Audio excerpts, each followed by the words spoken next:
안녕하세요. 회원입니다. 현대인의 알아야 할 하도 33가지, 그 속에서 배우는 삶의 지혜. 오늘은 20번째가 되겠네요. 지난번에 숙제를 한번 해보셨나요? 지난번에 숙제는 이제 이런 얘기했죠. 제가 이제 한문을 써봤는데, 여하시 조사 서래요. 어떤 스님이 이제 조조 스님한테 물어봤죠. 여하시, 시는 이제 비동사고, 야간, 여하간이라는 그런 말 있잖아요. 뭐 어찌됐든 간에 여기서는 뭐냐 그런 뜻인 것 같아요. 무엇이냐.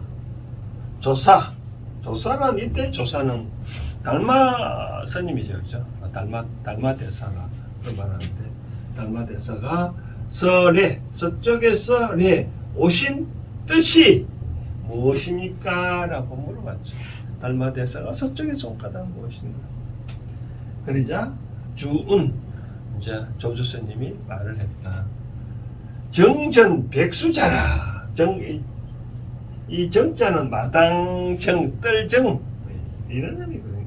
마당 앞에 있는 백수자, 이 잣나무다라고 하는데, 우리는 이 백자를 잣나무로 많이 풀이를 하는데, 원칙은 이 한문 사자 찾아보면 두 가지 뜻입니다. 그 칡백나무 있잖아요. 칡백나무.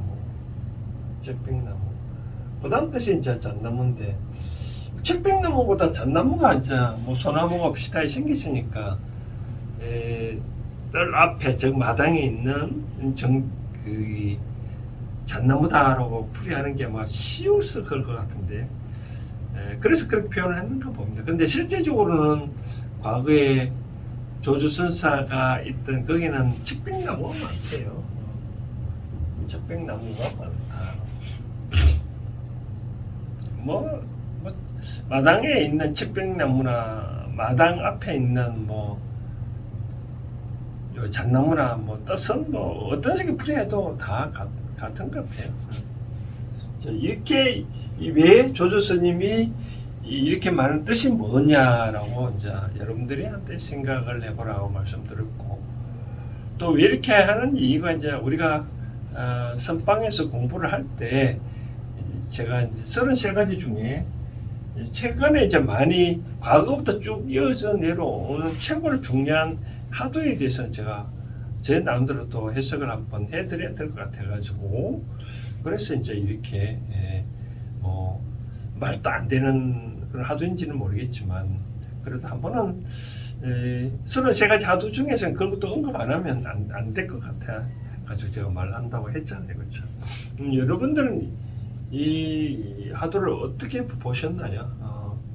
요것만 갖고는 좀 이해 안 되면, 그 다음 대목에 이제 요 경이라는 데가 제가 글자를 써놨는데, 이때 경은 경계경, 경치경 그런 의미인데, 경계 땅 그런 의미인데, 그러자 이제 스님이 물어본 거죠.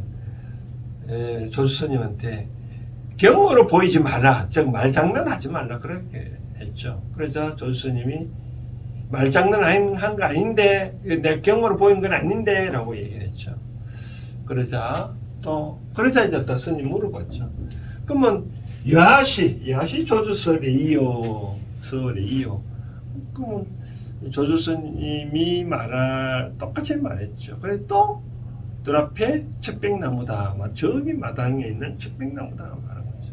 참 기가 차고 매가 잘리는 뜻인 것 같아요. 이제 이 뜻은 이런 것 같아요. 달마 대사가 서쪽에서 온 까닭은 이 의미는 뭐냐면, 과연 달마 대사가 서쪽에서 와가지고, 서쪽이라고 말하는데 인도는 의미잖아요, 그죠? 인도. 중국을 기준으로 봤었을 때 인도는 한번 그려볼까요? 그려보면 이게 인도라면 한국어도 있고, 중국 봤을 때는 인도가 서쪽에 있잖아요, 그렇죠? 왜 달마 대사가 서쪽에서 온 뜻이 뭐냐라고. 쉽게 말해서 달마 대사가 서쪽에서 갖고 온 게 뭐냐. 다른 뜻으로 말하면 달마 대사 서쪽에서 갖고 온 뜻, 즉 부처라고 말씀하신 거, 부처님의 말씀 깊은 뜻이 뭐냐. 다른 말로 표현하면 부처님의 진심한 뜻이 뭐냐? 불교의 핵심 전형이 뭐냐? 라고 물은 것 같아요. 이제 수행하다 보면 뭐 기독교는 사상이 그 사랑인가요? 불교는 자비라 그런가요? 어쨌든 간에 공부를 하다 보니 과연 부처님이 진정한 뜻이 뭐냐라고 이제 물을 수 있겠죠.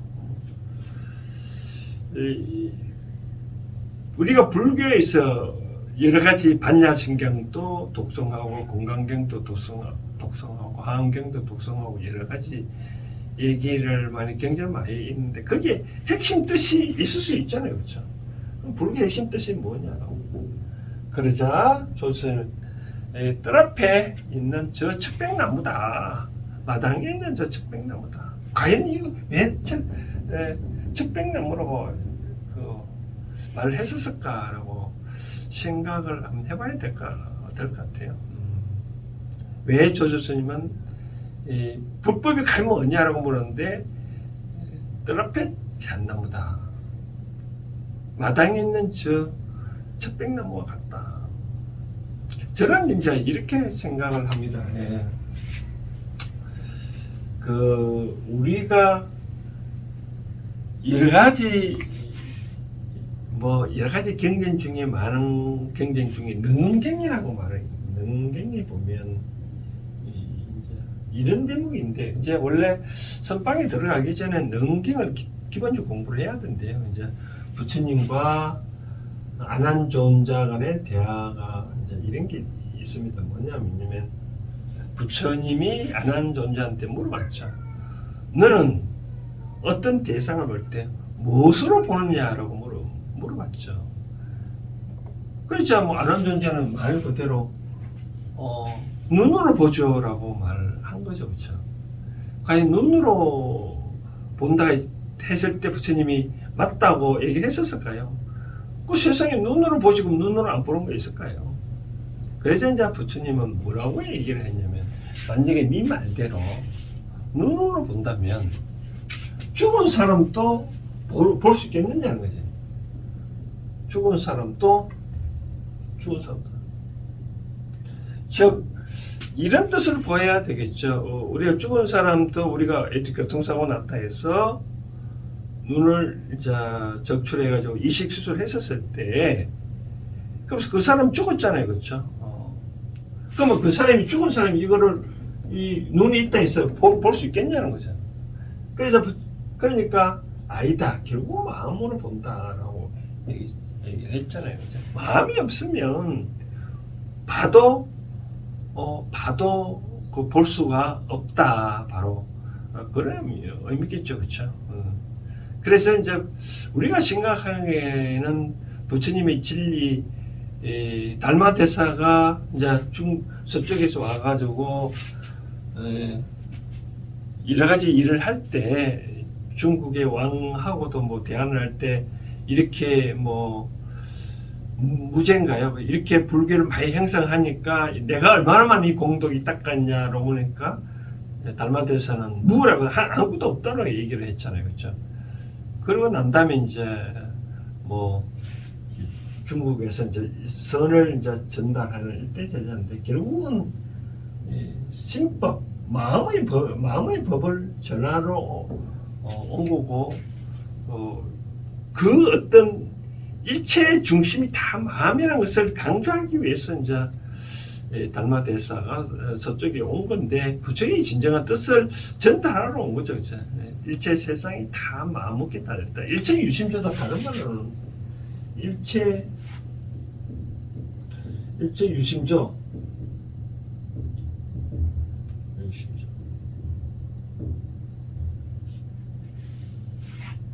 지금 다 마음은 부처님 말씀은 하신 다 마음에 달려 있다는 거죠.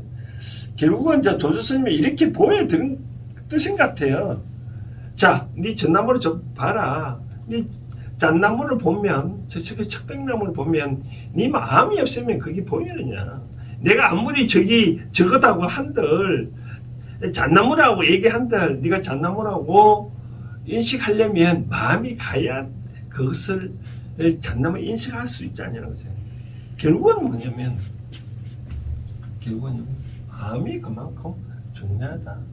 네가 지금 무엇을 하든 가능한데 마음의 본체가 없으면 어떠한 것도 그 제대로 볼 수도 들을 수도 없는 거죠. 어떤 소리 한다 하더라도 내가 거기에 귀 기울이지 아니하고 마음으로서 심지 아니하면 그건 아무것도 안 들리잖아요. 우리가 어떤 일을 할 때 이렇게 할 수 있죠. 뭐 내가 상대방한테 어떤 고객한테 손님을 할 때 이 진심으로 말하는 거하고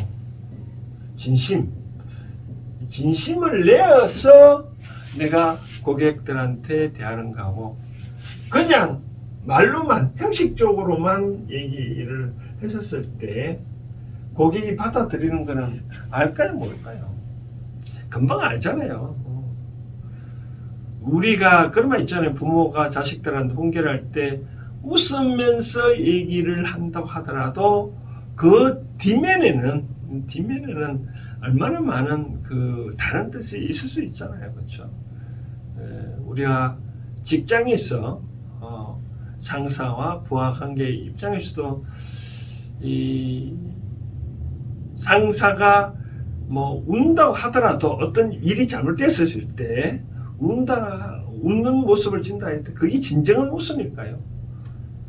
때로는 비웃는 웃음일 수도 있지 않을까요? 그래서 저는 항상 말씀드리고 싶은 거는 어떤 일을 하더라도 근본적으로 이 마음을 진심으로 표현하지 않냐면 상대방은 다 안다 이거예요. 상대방은 과연 모를까요? 상대방이 어떠한 행동을 한다고 하더라도 진심이 섞이지 않는 행동은 상대방이 절대 모를 거라고 생각하는, 절대로 그렇지 않다고 생각을 하시기 바랍니다. 그래서 저는 이 조수스님이 달마 대사가 서쪽에 온 뜻이 뭐냐고 제자가 물었을 때 바로 뜰 앞에 잣나무라고 얘기하는 거는 바로 이런 뜻이겠죠. 이것저것 다 때려치우고 현재 네 자신이 누군지, 불법이 뭔지 달마 대사가 서쪽에 그런 것에 현혹되지 말고 내가 시킨 현재 공부하라는 거 그거나 제대로 하라. 네가 현재 나의 문화에 와서 공부하라 하면 공부만 하면 되는 것이지 쉴 데 없이 이것저것 관여하지 말라는 거죠.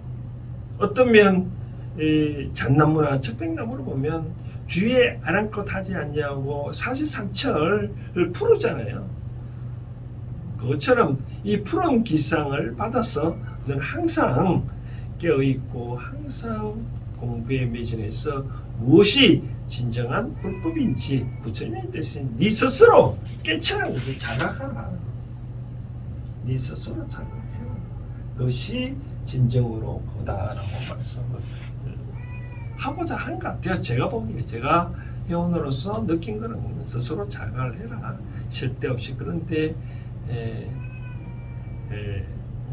빠지지 말고 그것이 진정한 공부 수행의 길이지 않느냐라고 말씀드리고 싶네요.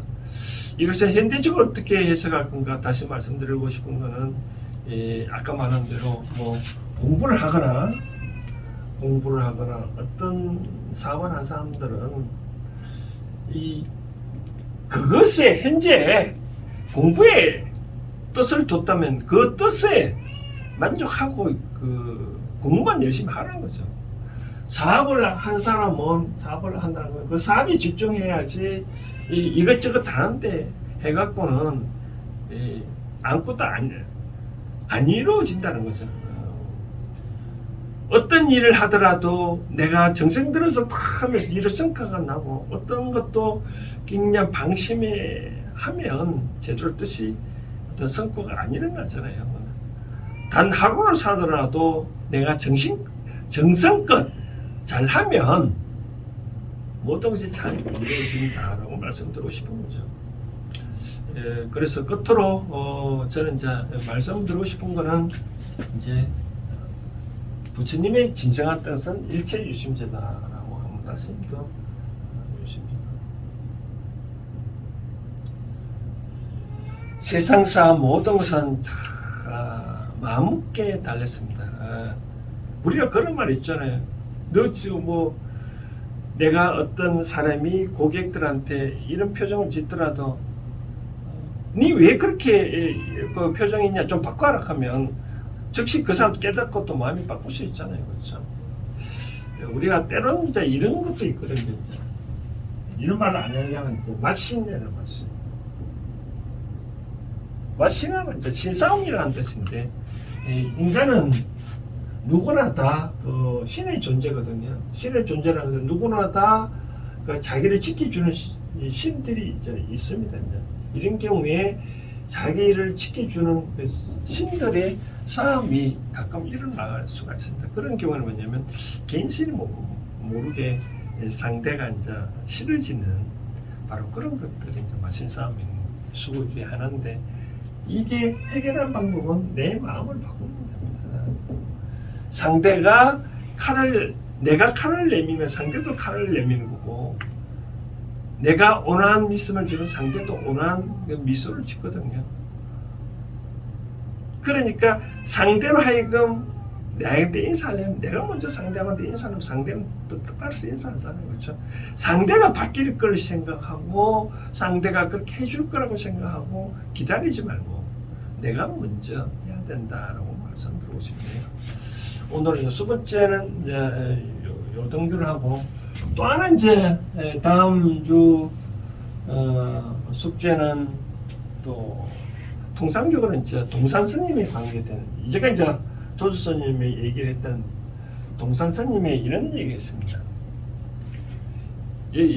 아까 말했을 때 여하시라 말했잖아요. 여하시.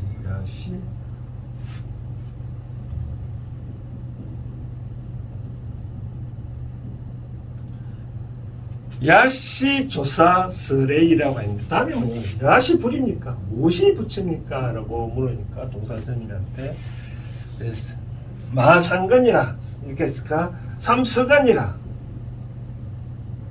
마삼자 써서 마가 삼이겠죠. 삼이 서건이라 했는데 과연 서건이라고 한 말 뜻이 무엇인지 한번 생각해 보시기 바랍니다. 오늘은 여기까지 하겠습니다. 감사합니다.